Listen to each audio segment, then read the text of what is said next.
Good morning student. Standard 7 subject Hindi. अगले तास में जो हमने अधूरा छोड़ दिया था वो आगे बढ़ाएंगे। कुत्ता की वफादारी का जो मोल है किस तरफ है उसे चुकाना पड़ा। तो हम देखेंगे कि कुत्ता कितना वफादार था और सेठ के वहाँ गिरवी रखा गया था। फिर उन्हें सेठ के वहाँ अपने चोरी का माल बचाया, इसलिए सेठ ने उसे छोड़ दिया था और कुत्ते के गले में एक चिट्ठी लिख दी थी कि मैंने तुम्हारी वफादारी के वजह छोड़ रहा हूँ, तो अपने मालिक के पास जा सकता हो।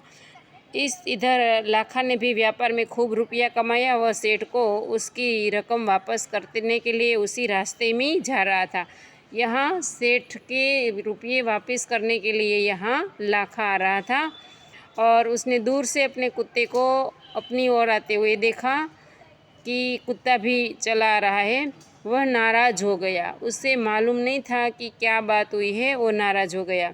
सोचने लगा कि कुत्ते ने मेरी જબાન કાટ લી। એને એવું થયું કે ખરેખર મેં જે જીભાની આપી હતી કે હું જ્યારે પૈસા પાછા આપીશ ત્યારે જ હું મારો કૂતરો લઈ જઈશ, એના બદલે પૈસા પાછા આપ્યા વગર જ આ કૂતરો અહીંયા ભાગી આવ્યો લાગે છે, એવું એને પોતાની રીતે વિચારી उसने बेईमानी की है। अब मैं सेठ को क्या मुँह दिखाऊंगा। હવે એને એમ થાય છે કે હું હવે સેઠને શું મોં બતાવીશ। उसने आज देखा न ताव न देखा ताव, बस कुत्ते के माथे पर लाठी का प्रहार कर दिया। એણે કંઈ જોયું નહીં કે શા માટે કૂતરો આવી રહ્યો છે, શું પ્રશ્ન છે, બસ એણે કશું જ ન દેખ્યું અને જુઓ કૂતરાને સીધો લાકડીથી મારવા લાગ્યો। એટલે કશું વિચાર્યા, ન દેખા આવ ન દેખા તાવ, શા માટે આવ્યો છે, શું કરે છે, એટલે बिना सोच विचार से कुछ विचारे बिना कार्य करना वो बड़ी गलती होती है। तो उसने न कुछ देखा और वो मारने लगा। कुत्ते के माथे पर लाठी का प्रहार कर दिया। कुत्ता बेहोश होकर गिर पड़ा। लाखा ने देखा कि कुत्ते ने गले पर बंधी चिट्ठी है। उसने खोलकर पढ़ा, लाखा तुम्हारे कुत्ते से मुझे सूद समेत रुपये लौटा दी है। એટલે ચિઠ્ઠી વાંચી જોયું ત્યાં તો એમાં લખ્યું હતું કે આમાં જે પૈસા છે એ મને ચૂકવી દીધા છે। કુત્તે કો મેં મુક્ત કરતા हूँ, એટલા માટે હું તારા કૂતરાને મુક્ત કરું છું તારી પાસે આવવા માટે। उसने मेरे घर चोरी किए गए माल सामान को वापस दिलवा दिया है। खुश होकर मैंने उसके स्वयं मुक्त किया है। એવું લખ્યું હતું કે ભાઈ તમારો જે માલ ચોરાઈ ગયો હતો એ એમણે પાછો આપ્યો, જો ચિઠ્ઠી એ લખેલી છે। તો એ ચિઠ્ઠીમાં પોતે પછી મારી અને જોવે છે તો એમાં ખ્યાલ આવે છે કે અને તો શેઠે તો સામેથી જ કૂતરાને મુક્ત કરેલો છે। લાખો તો ચकित हो गया। वह चिल्लाने लगा, हाय यह मैंने क्या कर दिया, हाय यह मैंने क्या कर दिया।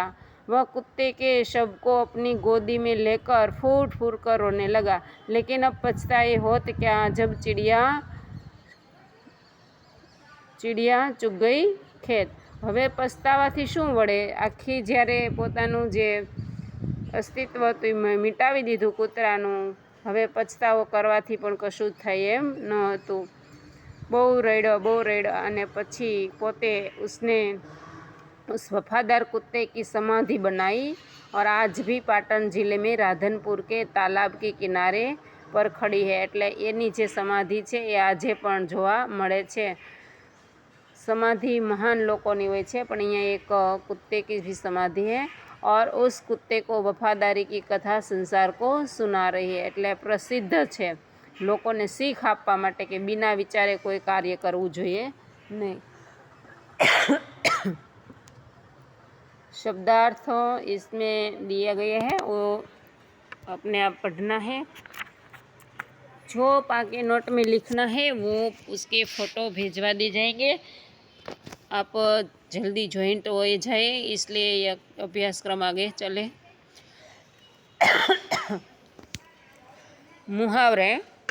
मुहावरे का अर्थ यहाँ लिखा है, आपको और कुछ करने की ज़रूरत नहीं है, नोट में लिखने की ज़रूरत नहीं है। उसको पढ़ना है और कंठस्थ करना है। हृदय हिल देना એટલે हृदय को द्रवित करना। 9, 10, 11 हो जाना, भाग जाना।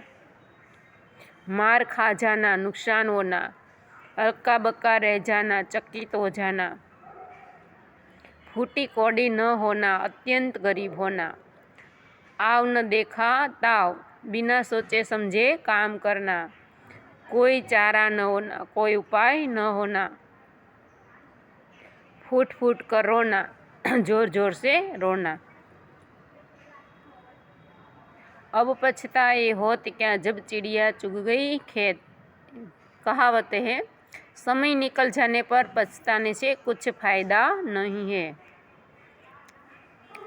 नीचे दिए गए शब्द का प्रयोग कहानी की है, जिस वाक्य में हुआ वह वाक्य पढ़िए।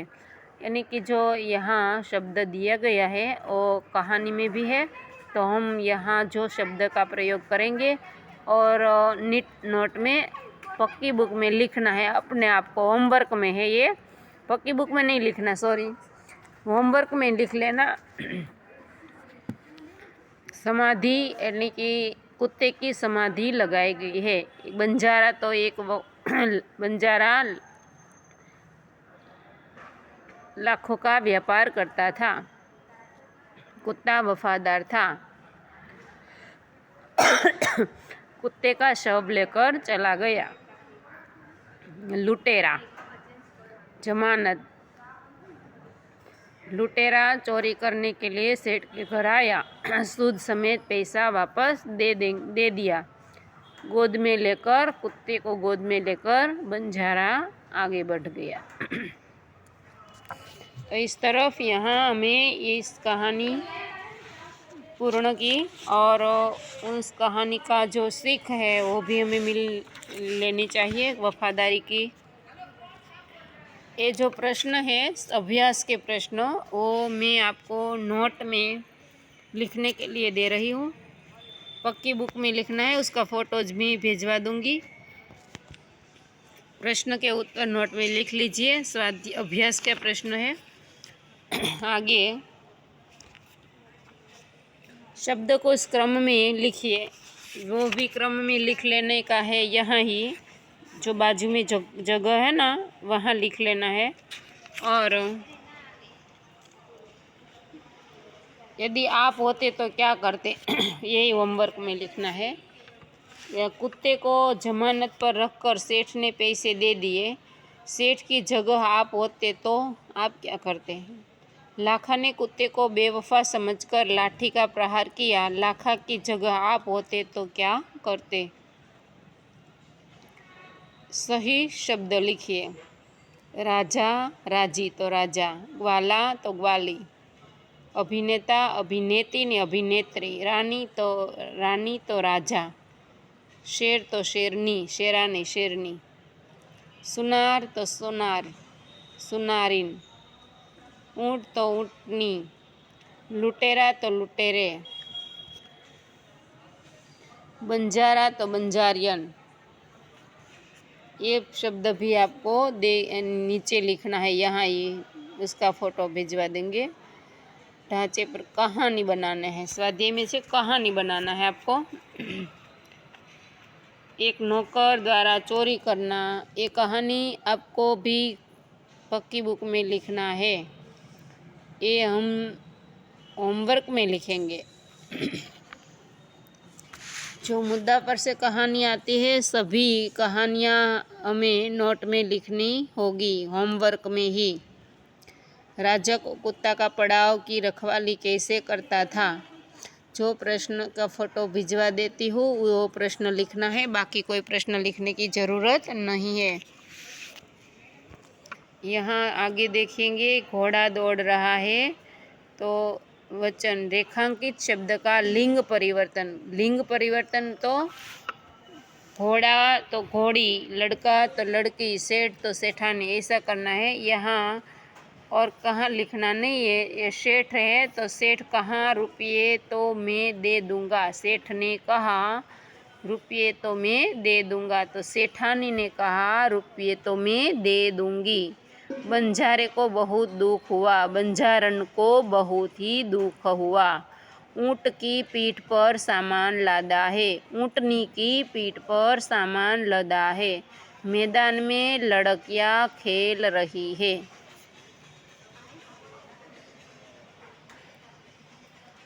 हवे अब वाक्य प्रयोग। गाय का दूध सेहत के लिए अच्छा है, बैल किसान का दोस्त है। इस तरह जैसे वाक्य है उस प्रकार वाक्य बनाना है और शब्द लिखना है। संज्ञा, संज्ञा जो नाम हो उसको संज्ञा बोलते हैं। सैनिक हमारे देश की रक्षा करते हैं, तो यहाँ सैनिक देश की रक्षा करता है तो सैनिक संज्ञा है।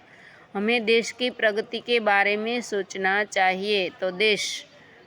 गंगा भारत की पवित्र नदी है, तो नदी। ये सभी संज्ञा की पहचान है।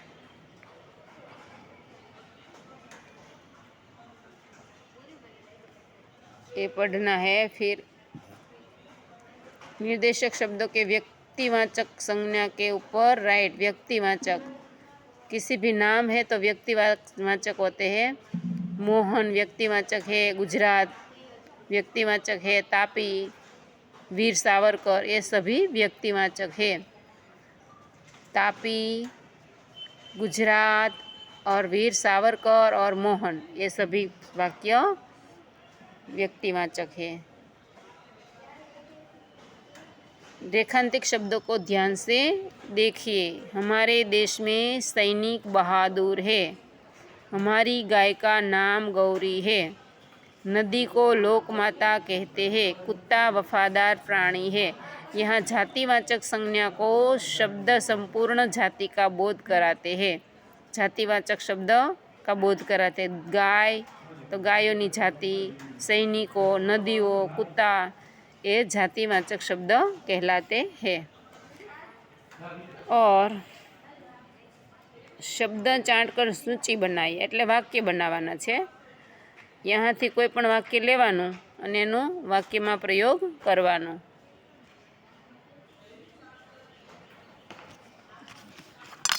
जातिवाचक संज्ञा और व्यक्तिवाचक संज्ञा। जातिवाचक कोने कहेवाय ने व्यक्तिवाचक कोने कहेवाय अलग अलग पाड़वानुं छे। तो यहाँ जातिवाचक संज्ञा यहाँ लिख लेना। पहला शब्द आएगा छात्र, छात्र, लड़का, पर्वत, गाय, नदी, पेड़ ये जातिवाचक संज्ञा है। छात्र, लड़का, पर्वत, गाय, नदी, पेड़ ये जातिवाचक संज्ञा है। नीचे दिए गए संज्ञा शब्द को कोष्टक में उचित स्थान पर लिखे। संज्ञा शब्द, तो संज्ञा शब्द कौन सा शब्द है? हिमालय, हिमालय, नदी, वीर सावरकर, सैनिक, पर्वत। एमां व्यक्तिवाचक संज्ञा पहला खाना में लखवानुं छे भारत, हिमालय, वीर सावरकर, नर्मदा और नीम। और जातिवाचक इसमें जातिवाचक में लखवानुं छे नदी, सैनिक अने पर्वत। योग्य विस्तार। पशु पक्षियों के बोलने का अपना तरीका होता है, उसकी बोली की प्रकट कान करने के लिए कुछ विशेष शब्दों का प्रयोग करना है। पंछी का चहचहाना कैसे बोलते हैं? तो कि पक्षी का चहचहाना, मुर्गे का बांग देना, मक्खी का भिनभिनाना, कौवे का काँव काँव करना, मोर का टहुकना, भौरे को गूंज, ये सभी का आवाज़ है। ओके,